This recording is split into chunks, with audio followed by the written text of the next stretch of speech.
여러분은 일생을 통해서 가장 어려웠던 일은 무엇이었습니까? 지금까지 살아오는 동안에 가장 힘들었던 일 무엇이냐 그 말이에요. 돈 버는 일이었어요? 세상적으로 출세하는 일? 가장 어려운 일은 진실하기가 제일 어려운 거예요. 내가 진실하게 사는 거.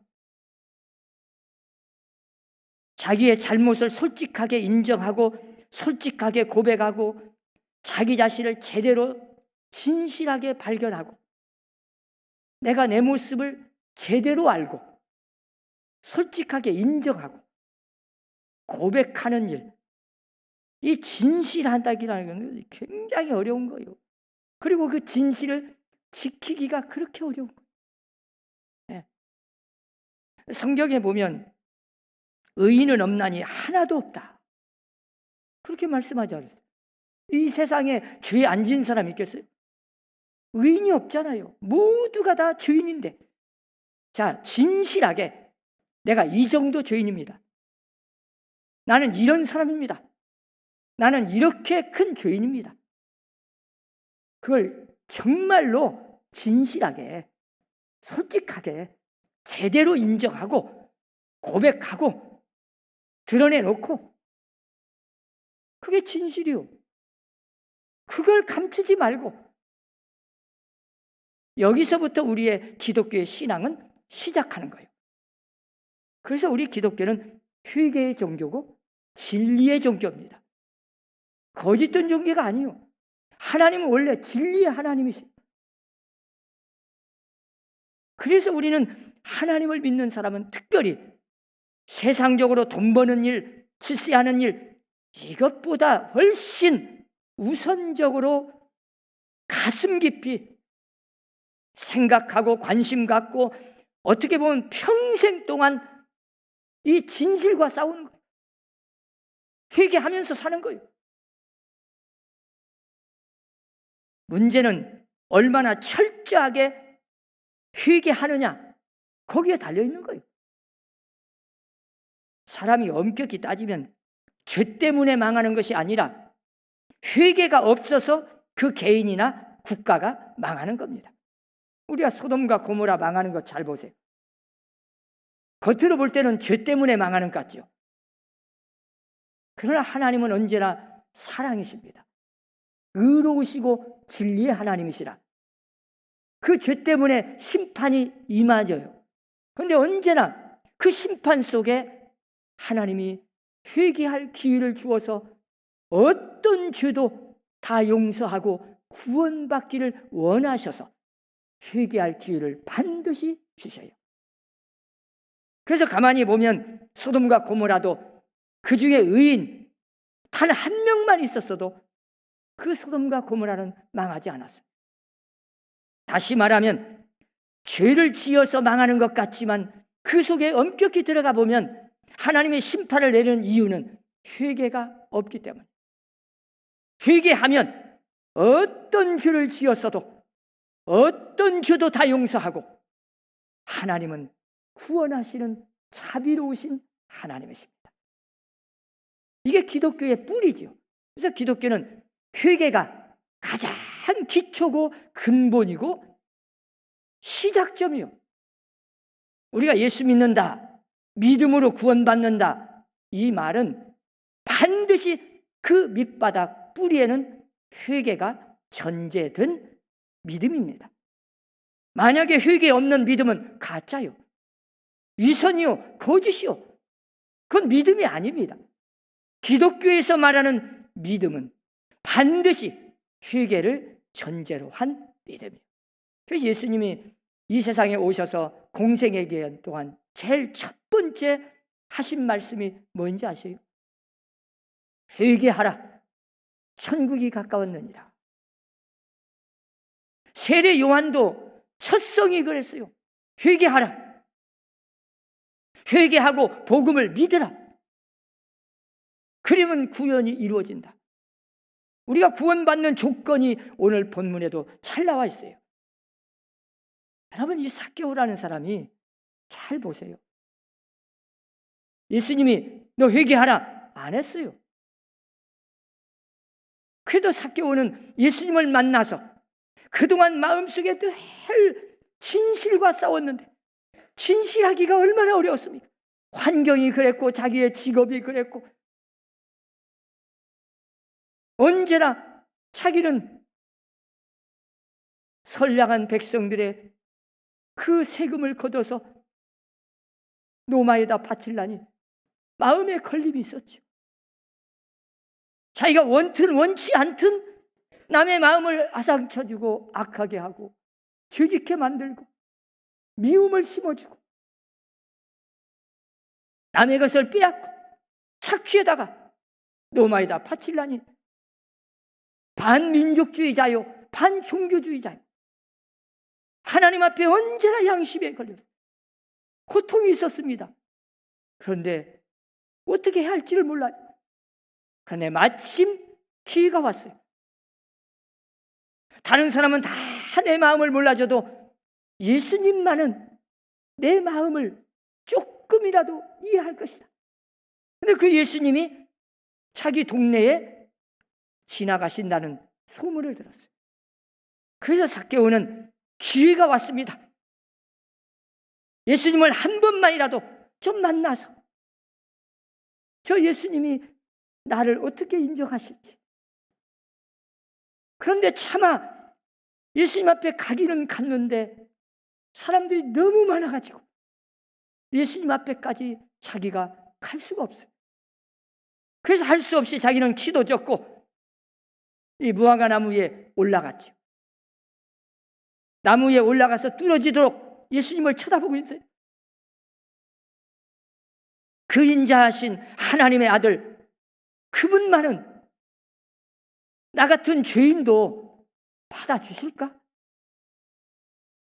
이런 생각으로 지금 쳐다보고 있는데 예수님이 그 많은 사람들 쳐다보지 없어. 관심이 없어. 자기를 뚫어지도록 쳐다보고 있는 삭개오에게 딱 눈이 마주친 거예요. 눈이 딱 마주치는 순간 인격적인 만남이 이루어지는 겁니다. 마음과 마음이 통한 거예요. 말 한마디 없었어도 지금 삭개오는 마음속에 얼마나 예수님을 만나고 싶은 그 간절한 소원, 그 간절한 열망, 그 손가락질 받아가면서도 지금 예수님 한번 만나보겠다고 찾아와서 그 장애물이 있고 자기는 키도 작고 사람들이 많아서 앞에 나올 수도 없지만 그냥 돌아가 버리지 않고 적극적으로, 어른이 아이도 아니고 그 마음 위에 올라가서 뚫어지려고 쳐다보고 있으니 다 소문난 사람이요. 직업이 세리니까. 아니 세리장이요, 장. 얼마나 자기 민족들한테 손가락질 받고 죄인 취급받고 죄인의 대명사가 그 당시는 세리였잖아요. 남들 눈총 생각하고 체면 생각했으면 왔다가도 몰래 숨어서 도망가 버리죠. 그런데 나무 위에 올라가 남들이 다 쳐다보도록, 남들에게 관심이 없어요. 남이 욕을 하든 비난을 하든 그것보다 더 우선적으로 지금 내 인생에는 가장 중요한 예수님을 만나는 일이에요.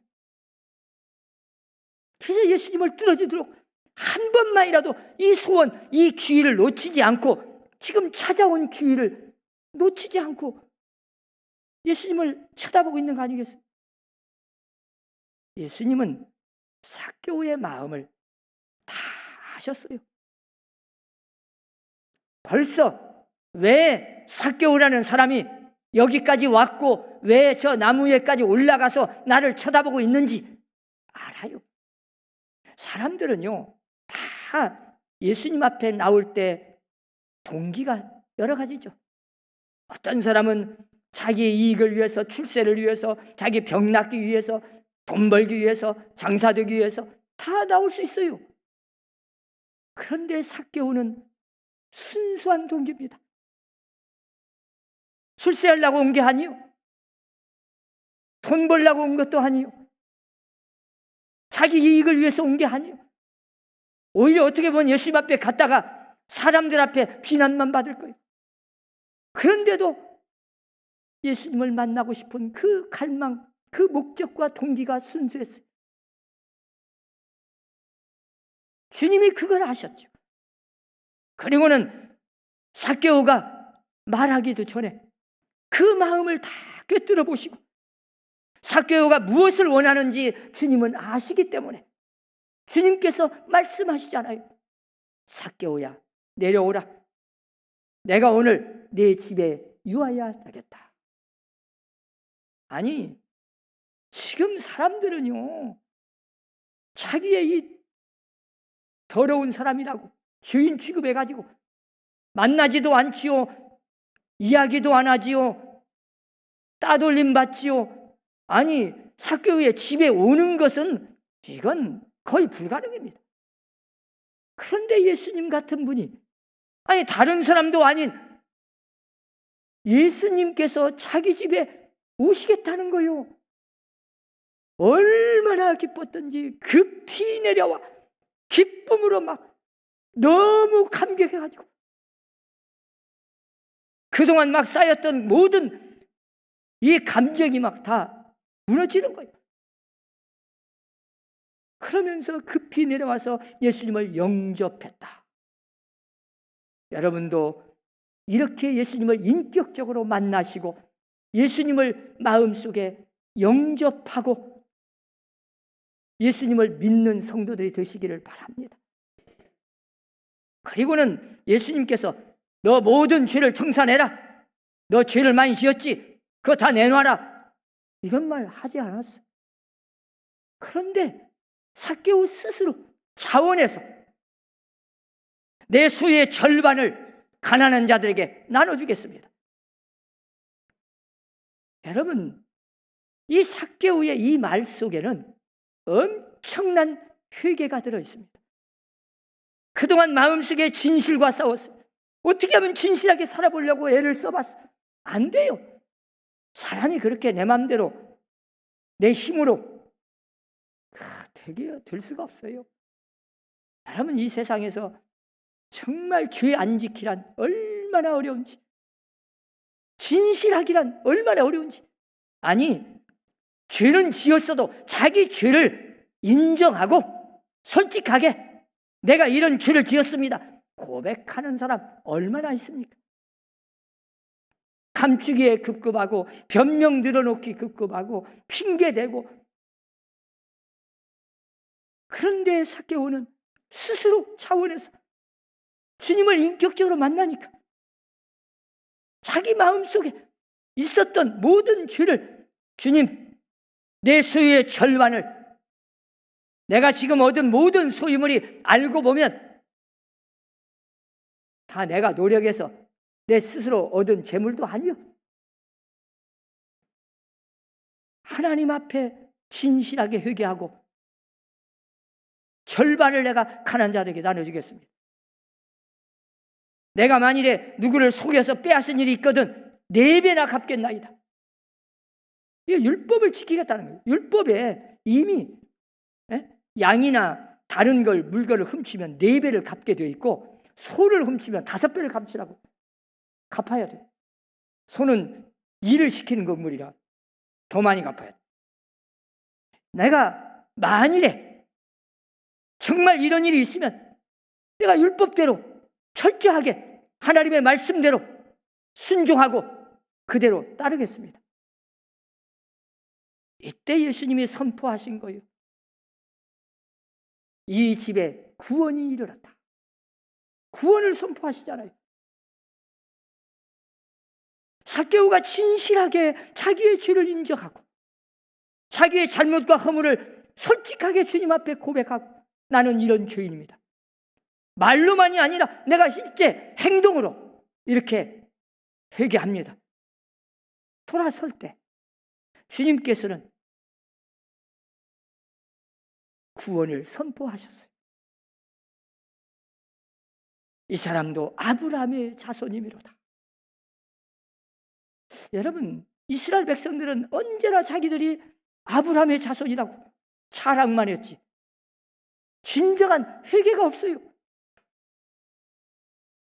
겉으로 족보 자랑만 했지 진실한 마음속에 회개가 없어요. 겉으로는 예수님을 막 따라다녔지 진실한 예수님을 만남이 없어요. 여러분, 우리가 교회를 수십 년 다녀도 하나님께 예배를 드린다고 했어도 과연 주님을 진실하게 인격적인 만남을 통하여 회개가 있고 믿음이 있고 구원이 있어야만 기독교 신앙인데, 과연 우리가 교회 다니고 사람들은 만나고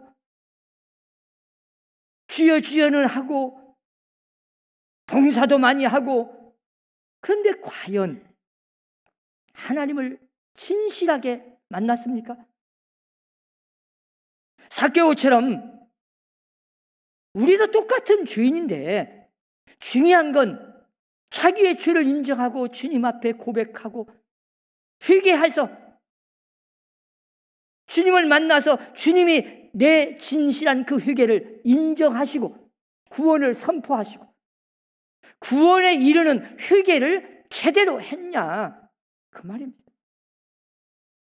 가식적인 회개, 그냥 뉘우침, 말로만 하는 거 누가 못합니까? 마음은 없는데 겉으로 형식적으로 다 할 수 있습니다. 사람을 속일 수 있어요. 그러나 하나님은 속일 수가 없습니다. 여러분, 하나님 앞에 진실한 회개하는 성도들이 되시기를 바랍니다. 여러분은 여러분을 어떻게 생각하십니까?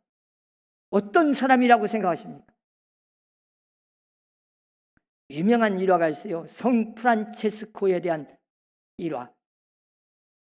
하루는 그의 제자 중 한 사람이 기도하다가 환상을 봤어요. 입신의 세계를 갔어요. 천국을 구경했어요. 천사가 자기를 쫙 안내해서 천국을 구경하는데 그 천국에 가보니까 세상에서 자기들이 믿음으로 충성하고 봉사하고 헌신한 모든 걸 공로를 다 인정해서 주님이 상급으로 이 보좌가 다 있습니다. 면류관이 있고, 근데 다른 보좌는 다 이름이 써 있어. 아무개 것, 명패가 다 있어. 근데 제일 높고 큰 보좌가 있는데 거기에 이름이 없더래. 그 천사한테 물었어요. 아니, 저기 보좌는, 저 큰 보좌는 누구 것입니까? 그랬더니 즉시 대답하기를, 그거야 너희 스승 프란체스코 것이다. 자기는 자기 스승이지만 시기심이 나더래. 입신에서 깨가지고 자기 스승이 도대체 얼마나 훌륭하고 얼마나 믿음이 있고 얼마나 겸손한지 알아보려고 아무리 뒤를 따라다니면서 찾아내야 찾을 수가 없어. 그래서 하루는 그냥 물었대. 선생님이 선생님을 누구라고 생각하십니까? 어떤 분이라고 선생님은 자기를 생각하십니까? 그런데 즉시 대답하기를, 나는 이 세상에서 제일 큰 죄인이네. 제일 악한 더러운 죄인이네. 그때 제자가 물었어요. 아니, 선생님, 이 세상에는 얼마나 더럽고 추잡하고 악하고 죄 많은 사람이 많은데, 아니, 선생님 같은 분이 제일 큰 죄인이고 제일 악한 죄인이고, 그런 말 좀 하지 마시오.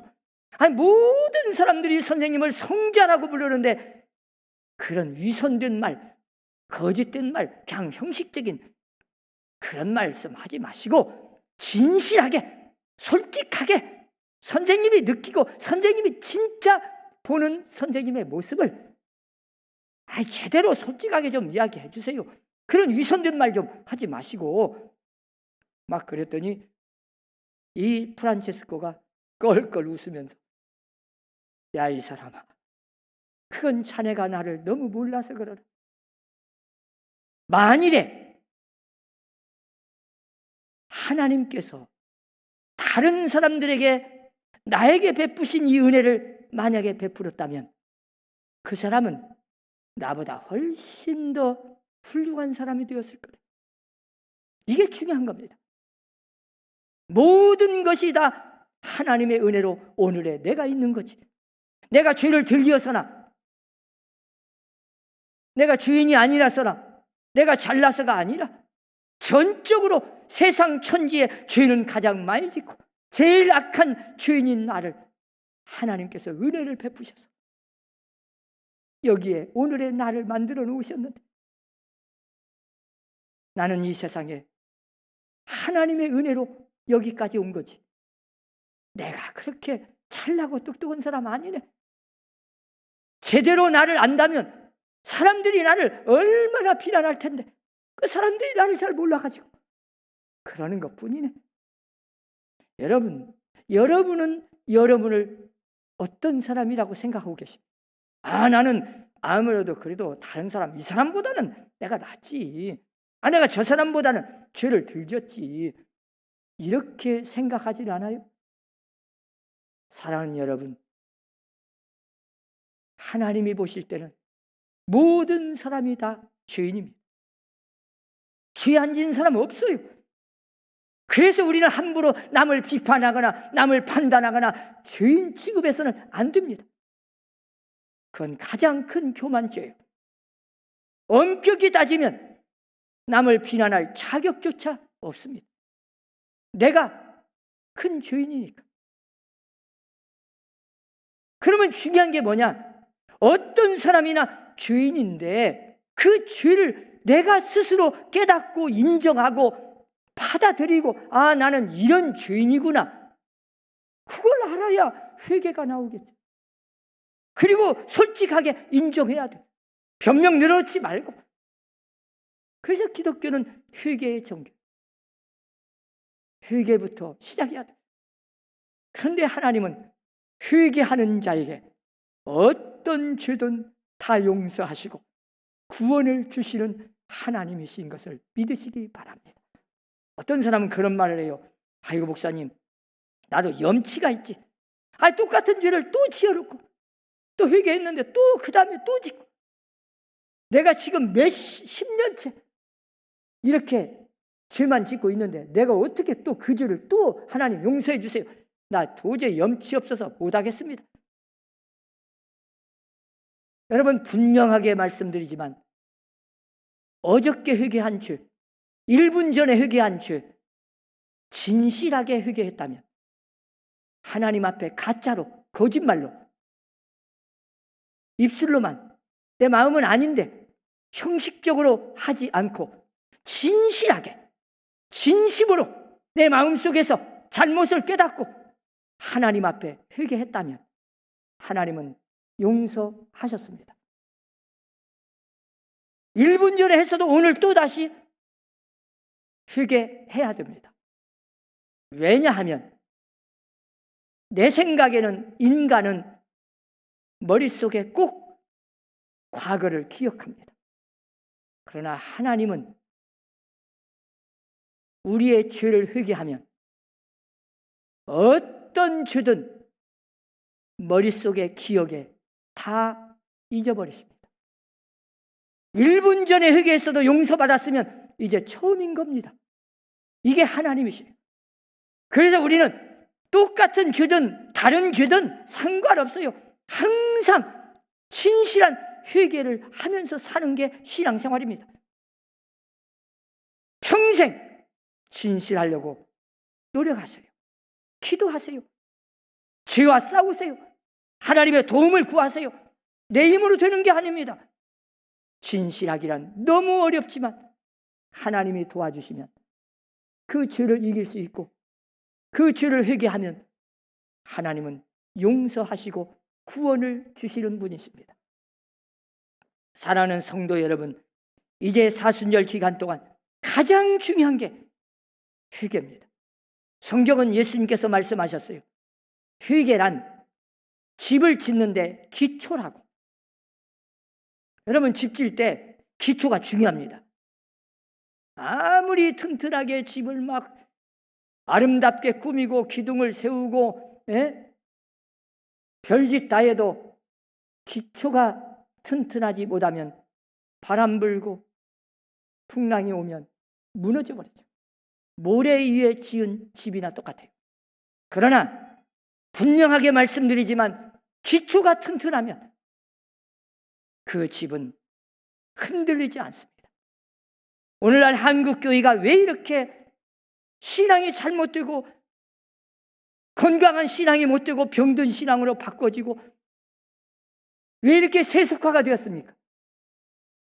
회개 없이 믿음을 가졌고 믿음도 아닌 것을 믿음이라고 착각했고 지금까지 그렇게 신앙생활을 해왔기 때문에 회개 없는 성령을 구했어요. 여러분, 회개 없는 자에게 성령이 오십니까? 그건 가짜요. 미신이요, 미신. 기독교의 철저한 성령의 역사는 인격적이고 회개 위에 성령이 오시고 회개 위에 믿음이 있어야 하나님이 기뻐하는 참된 건강한 신앙입니다. 우리 사람교회 성도들은 오늘부터 철저하게 회개하고 건강한 신앙이 되어서 하나님 앞에 구원을 선포받고 구원받은 그 기쁨 감격 속에 날마다 하나님의 영광을 위해서 살아가는 믿음의 성도들이 되시기를 주의 이름으로 축원합니다. 기도합시다.